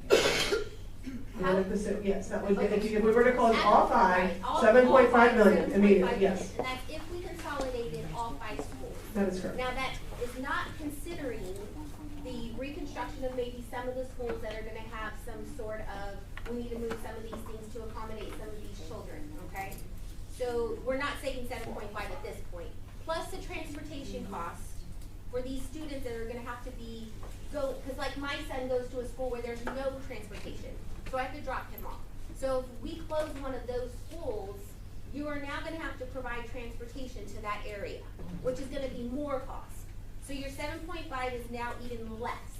So I'm just trying, in my head, and probably what everybody else is trying to figure out is, how is that 7.5 potential savings going to help our 37 million deficit? The way I understood it the last time was that number represented the cost. Right, I'm just trying to understand. Yes. The These are hard 7.5 times, million. folks. Yeah. These are hard times. We gotta make really hard decisions. I'm a teacher and I'm not looking forward to perhaps having my salary reduced next year for stuff. But the rest of you, this is the position this district finds itself in. And I applaud all of you for being brave enough to make these hard decisions. That's why you're here. And the conversations you're having are really important. But you gotta know, this has gotta happen. I think we're just So, trying to answer your question, But it is Are we savings. playing chess? Are we gonna close the campus and then boom, real estate booms, and then we're gonna be stuck with the Okay, there's 2 questions on the floor. So there's 2 different things. So first I want to address your question. The $7.5 million, that incorporates, when we say we only save $1.5 million for an elementary campus, that's because that number includes factors to consider the fact that you're going to have transportation, that you're going to have to do some of these things, okay? So when we say that, that's based on consultants that we have used, people that close schools on a regular basis. We are being advised by financial advisors on the $1.5 million is the typical savings based on our scenarios, based on knowing you're gonna lose some teachers, this and that, and so on. In terms of, the question over here, which was, are we just playing chess? And some of the data that, the data that we were presented with last time has to do with demographers, and they look at trends over time. And they are showing us that our enrollment is going to decline. It is not showing us that our enrollment is going to increase. It is showing that it is going to decline. Now, that's not to say that 15 years down the road, Judson might not say, hey, we need to open up some more schools. But for right now, what we're looking at is we are looking at a continual decline of enrollment every year, and we have seen that over the last 5 years. We have continued to decline in our enrollment. It's predicted 10 years out when we saw it. And for 10 years out when we share that demographic information. So, we understand this is difficult. We understand there is a lot of emotion in these decisions. And unfortunately, it is not comfortable for anyone on the leadership team here at Judson. It's not comfortable for you as community members. And there will be more uncomfortable things that come as we begin to look at the financial solvency of the district. We are just simply looking for your input, and like I said before, y'all are making a recommendation. Those recommendations will be looked at by the cabinet. We will look at them with our financial advisors, with our consultants, and we will make a recommendation to the school board, and the school board will investigate it themselves, and they will ask questions, and they will look at all of those pieces. And at the end of the day, they may choose to make another decision. They may say, you know what, we are only going to consolidate 2 schools. We are not going to consolidate 5. We are planning for all possible scenarios, which is why we have asked you to select 4 elementaries and 1 middle school. Because we can see based on projections, based on financial projections, that may or may not be necessary. There are many factors that fall into that. And so this is just one component of all of those factors. It is not the only component that is being looked at. The sale of commercial real estate, obviously we are examining that. That doesn't happen overnight.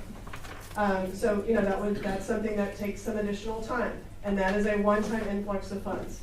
The thing about closing schools, the reason people look at closing the school is it is a continued savings year after year. If you sell a commercial building and you move all those same people to another building, you are realizing only the benefit of the sale of that commercial building for that one-time influx of cash. And after that, you don't get any additional savings from it. You aren't receiving any additional savings from it. Whereas in the closing of a school, you continue to realize that savings year after year, which is one of the reasons that people look at that. So I hope that helps to explain just a little bit more of what is being asked. You got a hand up over here? Just a quick question, are you asking us to make a recommendation tonight, or? No. Okay. So, the purpose of this meeting was, yes, to ask the committee to provide a recommendation tonight based on, you looked at the data from the last time. It's my understanding you all were provided copies of that. Everybody that's a voting member of the committee was provided copies of the data that was shared with you at the last meeting where you voted to select these 6 campuses. The information that we have here tonight, we are going to share with you after this meeting in an email. We are then also going to share a survey with you for you to select the campuses that you would choose out of that scenario. We are going to offer that to you tonight. We are going to ask you to think about it, to look at the information, and we're going to ask that you please provide your vote for that by Wednesday at noon. Are we able to convene at any point to re-examine or rediscuss? I mean, is there an opportunity for that to happen? I understand we're meeting, but there seems to be more questions that need to be answered amongst ourselves, or just a discussion to be had. Are we able to do that? And if we did, do you think it's going to make any difference, or are we just going to get farther down this hole and not be able to get out of it? Ding, ding, ding. Sorry. So at some point we have to move forward with a recommendation. I know that if we are going to begin the process of closing schools, it's something we need to let our community know sooner rather than later. That's why we started this process in November? Yes, so we started the process in November. The data that has been shared with you is the data that we would utilize in order to identify schools. We asked for your feedback. It's the same data that we are looking at as well in terms of identifying schools. We're looking for the feedback from those of you in those respective areas and to give that feedback. As far as discussing it with each other, I suppose you can discuss it with each other in another venue. I suppose we could call another meeting at the same time. I think in some cases we are looking at some of the same questions. I think there are many concerns here that are natural concerns that people have about making a selection. And ideally, our goal tonight is to have this meeting, identify, we have the first round of voting, we have the second round of voting, identify what that is. I know that is what Dr. Fields intended to have happen tonight as well, is for the committee to vote on this, so that we can then begin to do the work of examining what are the next steps, and what does this look like for Judson going forward. You have a question? Yes, when you guys send out that information to the committee members tonight, can you just send the 6 schools that were selected so they can compare just that data side by side? And then can you guys also name the schools by name instead of giving them a number so they know exactly who's who? Okay, so the survey that you will get exactly what you're looking at here on the presentation tonight, the information that we're sharing with you tonight on the presentation, and the survey that you're getting is going to say Kirby, Franz, it will state the names of the campuses. Right, but She's last saying time, the data from last Yeah. time. was not The listed. we will, by yes, the yes, Blind we data can from last resend, time, yeah. can we have that with names? I understand your Like for question. those You were asking, can we resend the data that we provided to you last time in this email with the names of the campuses on each one of those? Yes, ma'am. So that you can make an informed decision about the 6 that are on this survey. Yes, We are ma'am. absolutely happy to do that for you. That is not an issue. Yes, ma'am. The reason, correct me if I'm wrong, but the reason why we are speeding up this process is because a report was due to the board? No, ma'am. No? Okay. No, ma'am. This was always been the intent. Okay. This has always been the process. This was the process that was laid out. And we are fulfilling the directives that were provided to us Okay. from the superintendent of schools in order to move forward with the process. So the intent has always been for the committee to provide us a recommendation at this point so that we can then begin to narrow down, because you guys, the recommendations that you guys make helps the district in narrowing down how we can begin to look at the scenarios to then be able to make a decision to present to the board. Yes, ma'am. Yes, ma'am. So the information on Kitty Hawk, and I'm just, because it is important information, so Kitty Hawk, they have JSTEM, which is a school of choice. So they don't So actually. Kitty Hawk has like 400 Right, 400 students, not students, not 873. 873. You need to separate that. Why would you do that? That includes JSTEM. Because Yeah, the 873 does include JSTEM. JSTEM was a school of Yeah. choice. Right, and we weren't adding, But but we're not the changing it. difference between, if I may, the difference between what we're talking about, school of choice, where they have to apply to come in, with Kitty Hawk, you don't have 2 separate school IDs. It's one campus. So even though JSTEM kind of like operates like its own campus, it's under Kitty Hawk. It doesn't have a separate number assigned to it from the state that identifies them as 2 separate campuses. Whereas if you're looking at, for instance, Candlewood, you have Candlewood with a separate number, Candlewood STEM is another number. And so the state sees that as 2 separate entities. JSTEM was never set up like that.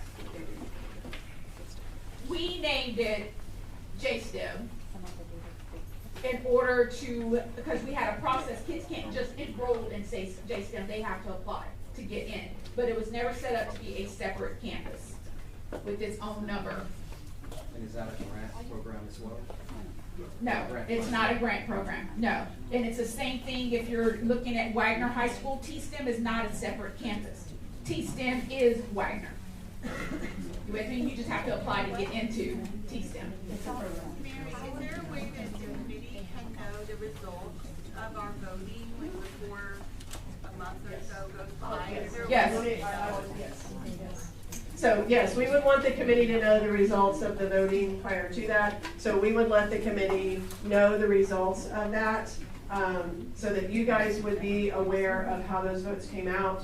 And then it is information that we would obviously be sharing with the school board. And we are working on what that looks like, to share that with the school board and the community as to what you're voting, how your votes come out. So we absolutely would share that information back with you. Yes, ma'am. Maybe irrelevant, to Justin's point. I wasn't here last meeting. It appears to me that all of the recommendations tend to focus on our lower socioeconomic students. And we want to be careful that that is not, because I came on the board, we had a north and a south, and the inequities existed. So we look like we may be heading back that way by selecting campuses, and those students and families do not have 2 cars. Your attendance is going to drop. Tutoring, they're not going to be able to attend. So I just want the committee to think about those things, because transportation is not available in some of those areas. And I understand the factors y'all made over age and all that, but there are some human factors that I don't think y'all have taken into consideration. So I think that is a very valid point, and that's one of the reasons that, I stated earlier that this will be the committee's recommendation based on, all of the factors that were selected previously in order to make a decision on which direction to go, correct? And then now we're looking at what those enrollment numbers are and where they would go and all that. Those are absolutely all considerations as we begin to go into this process. It's like I said, the idea is to get the feedback from you guys. We present the information of what the community had stated based on that component.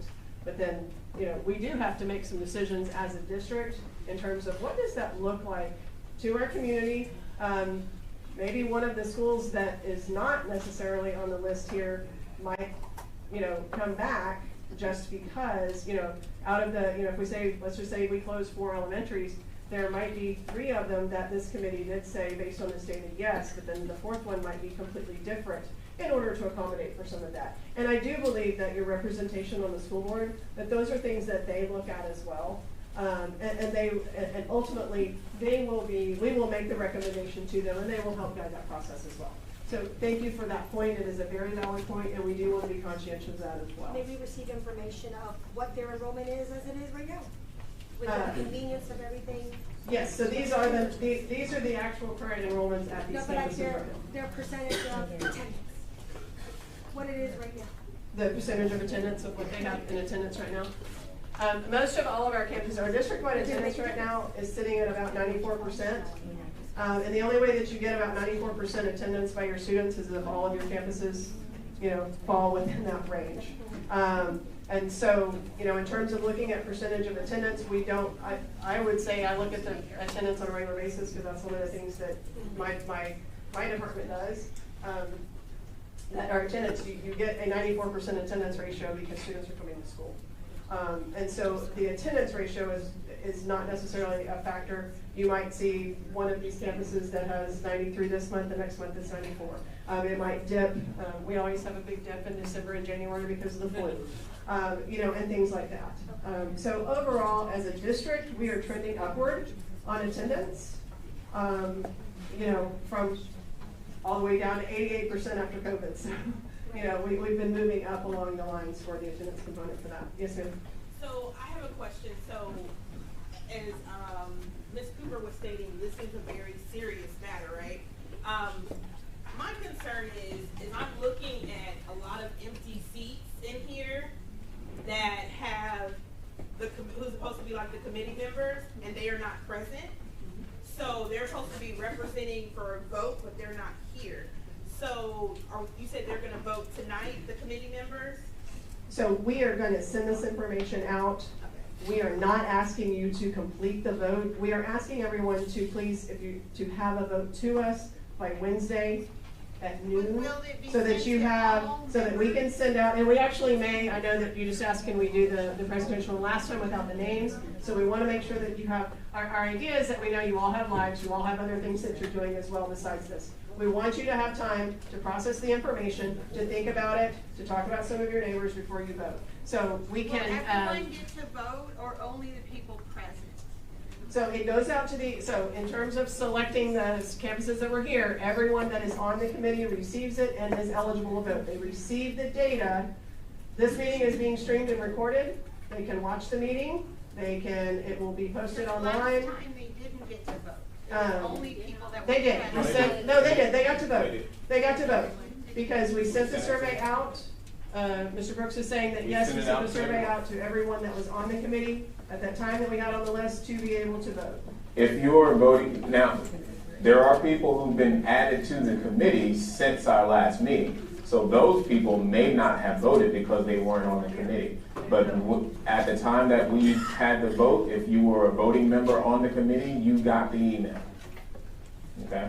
So everybody that is a voting member, and we have that list, all of those individuals will receive the survey to vote with the campus names on it. We will send this presentation. We will send the presentation from the last meeting with all the numbers on it with the campus names on it.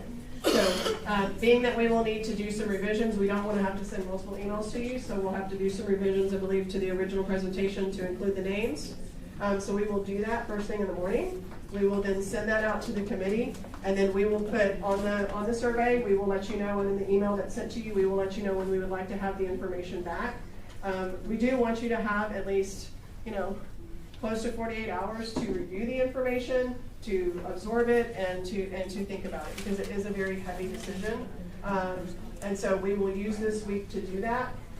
If at any point, any of the committee members, if you have a question about something that you're looking at and you would like that question answered, you can email that question to Mr. Brooks, and he absolutely will respond to your question.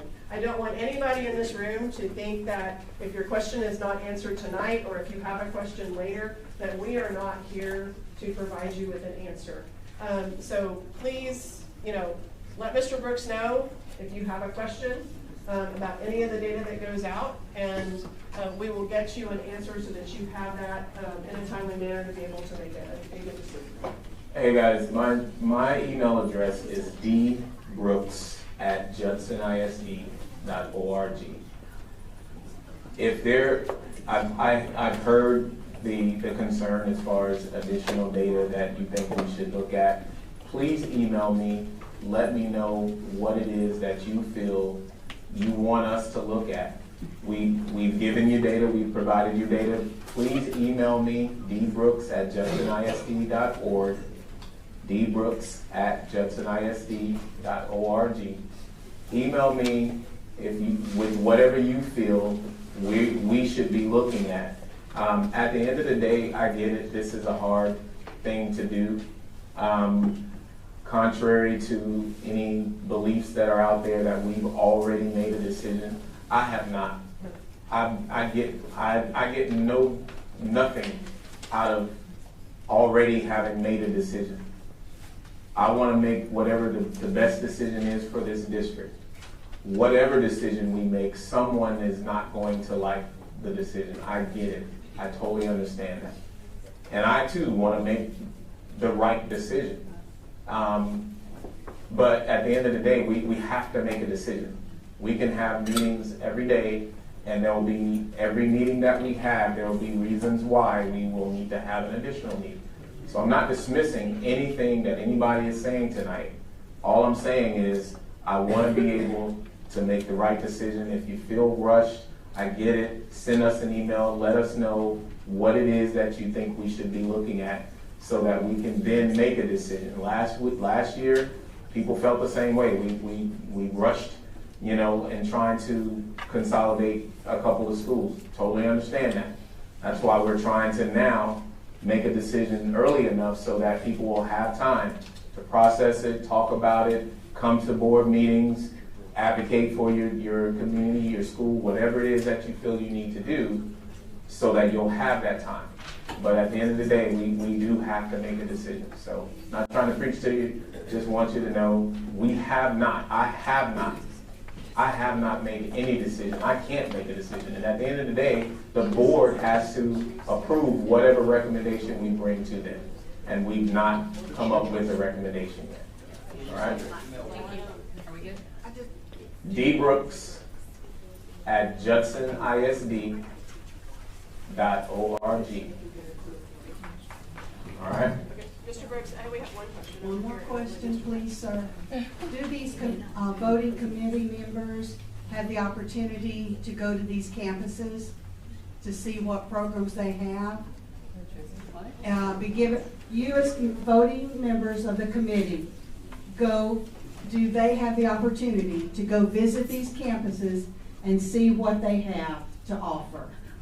And that will help maybe make your decision on what needs to stay and what needs to go. I think if you do that, we should know which programs are grant funded and which programs are being paid for by the schools.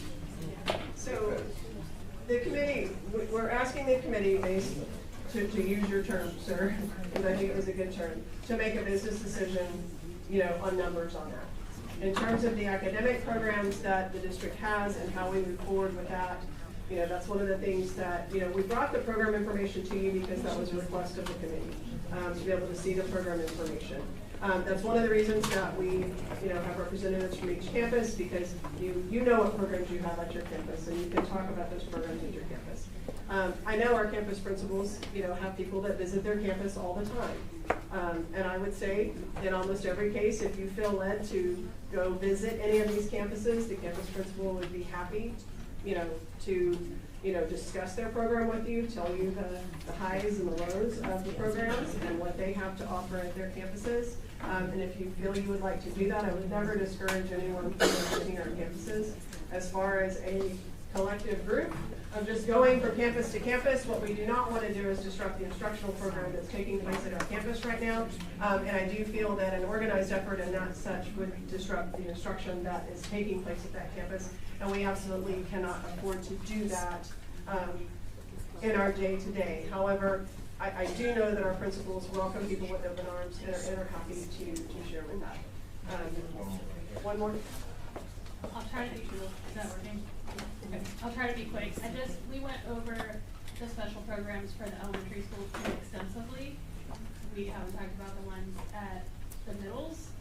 So I just wanted to clarify for is it Kirby that has the innovative program? So that is one that would have been through a grant that we cannot That is correct. get a return on investment for that if it were. That's correct. Kirby is the innovative STEM program that Kendall Wind feeds into.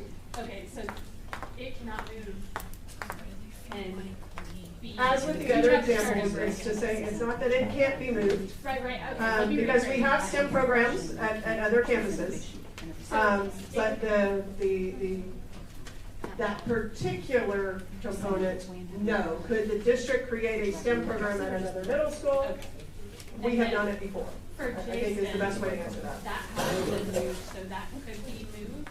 T-STEM is at Wagner. J-STEM. J-STEM was a district developed program. We simply picked everybody up and we moved it from point A to point B. That could be moved, say, to like Judson. It could be moved And every then civil City Hall. opinion. Just kidding. Potentially, yes. I mean, I would say potentially it's a possibility. The Yes, you may. program would not suffer for that. Something's weighing heavy on my heart, and I'm gonna be very disappointed with myself if I don't get it out there. I just wanna be really clear about the whole innovative campuses, right? Okay. There are campuses that were asked to engage in these innovative grants, and some campuses that were not. So I wanna be really careful because the impression I'm getting a little bit is that maybe these innovative campuses are untouchable. And I heard Mr. Brooks say, no campus is untouchable. I just want to reiterate again, when we're talking about innovations, and Ms. Davis, if I get this wrong, help me, we're spending money invested in human capital and resources, which can go anywhere. So for the principals in this space who were not given or forwarded the opportunity to engage in an innovation, that is not against you in this scenario. I just want to Miss Rhodes, did I say that correctly? Josh Ellis, did I say that correctly? Because my heart also goes out to the principals who have engaged in these innovative campuses, because that is a heavy lift.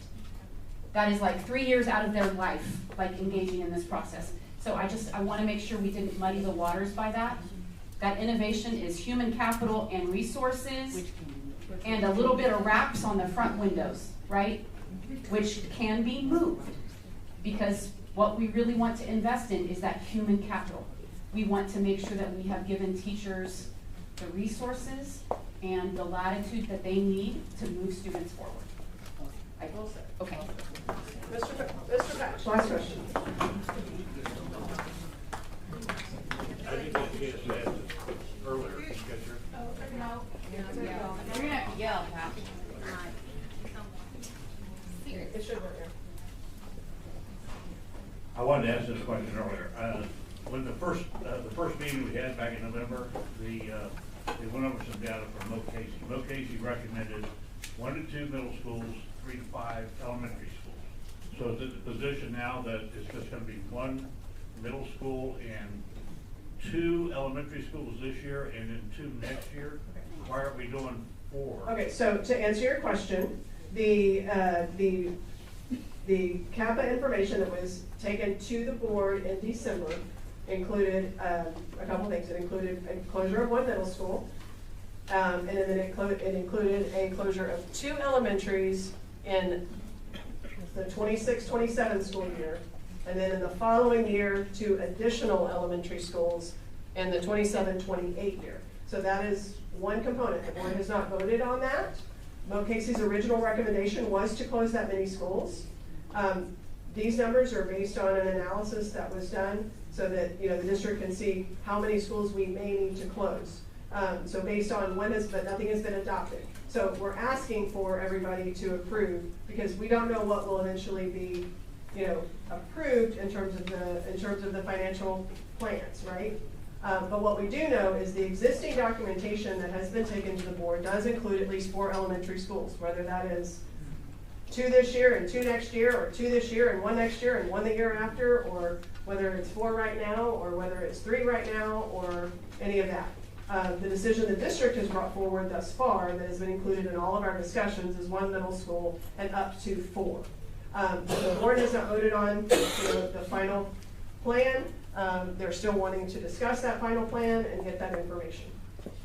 So we're going to tell the board, or you guys are going to present to the board 4 schools, and it's going to be their decision to close 2 now, 2 later, 2 now, 1 later, 1 later. Absolutely, yes. At the end of the day, it goes to the board for the final vote as to which financial plan to adopt and which campuses, and that is based on recommendation from administration. So administration will make a recommendation to the board, and then the board will review that, and the board may ask us to make changes. The board may vote for portions of it. The board may divide it into 2 years. They may put it into 1 year, but it is the collective effort of the board in order to make the final decision as to what that looks like, based on administration's recommendations. I also want to thank you guys for the stuff that you've done. I know this hasn't been easy to present this material to us. I know we would like more, but just the material that we got and the data we have is a lot. And I know we want more, but I just can't see how you could have done more in such a short period of time. But I do want to thank you for that. Thank you, we appreciate that. I have one final thing. I know that the committee members were sent out a survey to ask about board participation in the growth and planning meetings. And there were 3 options that were available to choose within that. I just want to make sure it's just the voting members. Just the voting members received this, yes. Just the voting members of the committee received this. It was, Dr. Fields requested that it be sent out based on request. And so it was sent out, and we wanted to let you know we have collected that data. There were 3 questions about board involvement, whether or not you felt like it necessary to have the board here at all, like no board members need to be present. Board members can be present but not saying anything. And then the other one was board members here and saying something. I can tell you that the votes on that came out to be a third, a third, and a third. So everybody's pretty well divided on that. And so what we are doing with that information is we will share that information with you so that I can prove to you I'm not lying to you about how those results came out. number one. And number two, we're gonna share that information with the Board of Trustees, just as feedback that they can use in making decisions on how they may choose to proceed going forward in terms of interactions on this committee or any committee going forward. So several of you did include votes on that. We wanted to acknowledge that, we received that, and that your time spent on that was not wasted. So we appreciate everything. We know it has been a long night. It is 8:10. Can I add appreciate your long-term, Dr. Mr. Brooks. I just want to make a correction. Ms. Stanford, board member, was the one who requested that. I think you said it was Dr. Fields, but it was Ms. Stanford, the board member. Dr. Fields approved us doing it, but Ms. Stanford wanted to be the one to get that information. So, yeah. So you will get an email with all data, with identifying campus names and information and all of that. Probably within the next, okay, we're gonna send it tomorrow morning. All right, and then you'll know in that email then what we are asking you to do and the deadline that we're asking you to do. So if there are no other questions, thank you all so much for your time. Appreciate it.